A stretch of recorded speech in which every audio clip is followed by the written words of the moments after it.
Good evening and welcome to Washington Week. So technically, we're not at 100 days yet. That's on Tuesday. If the president's goal is to exhaust everyone, well, mission accomplished. It's hard to reckon with how much has changed in the economy and foreign relations across the institutions that have made us a knowledge-based democracy. Tonight, we'll discuss what Trump has accomplished and what he hopes to achieve in the remaining 1,362 days left in his second term. I want to make a brief note. Some very online Washington Week viewers may have caught wind of the fact that, along with two colleagues, I interviewed President Trump yesterday. The reason people even know about this interview is that President Trump helpfully posted about it before we even showed up in the Oval Office.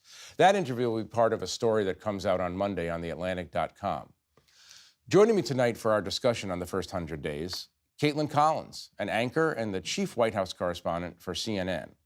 Stephen Hayes is the editor of The Dispatch.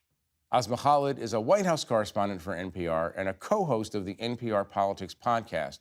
And Ashley Parker is my colleague and a staff writer at The Atlantic, and also one of my co-conspirators in the White House meeting yesterday. Thanks to everyone for joining us. Special White House Correspondents Weekend episode.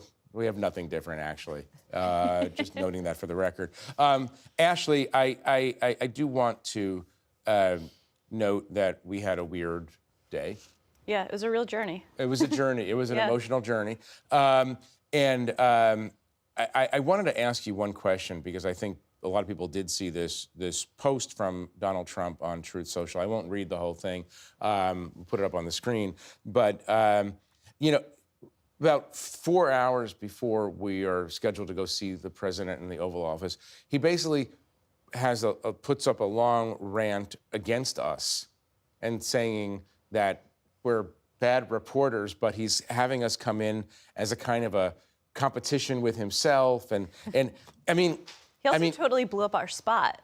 Yeah. Right? Yeah. You want to get in and out. Yeah, exactly. Yeah, we want to just sneak in and sneak out. And what's interesting is, because, you know, you've done this as well. I've interviewed presidents in the past in the Oval Office. I don't recall President Obama ever beginning an interview by announcing how terrible I was and saying, welcome to the White House. But this is an unusual presidency. What's the thinking behind the whole, like, I'm going to invite them in and then I'm going to insult them before they come? Well, a couple things. As you know, with Trump, everything is sort of a negotiation. He's trying to woo you. He's trying to browbeat you into submission, but without revealing too much, because I want everyone to read our cover story. Yeah. It was interesting in sort of the pleasantries as we approached the Resolute desk. He kind of said two things. He referred to his Truth Social post and said, look, I did it to up the pressure, make it a little more interesting, and then always sort of the savvy media mogul that he is, he said, and also, it's really going to help you sell subscriptions. And you know what? I don't know that he's wrong. No, he's right on both counts. Yeah. It was just an unusual way to start what was a very substantive and interesting meeting. Totally, yeah. We'll read about it on theatlantic.com on Monday.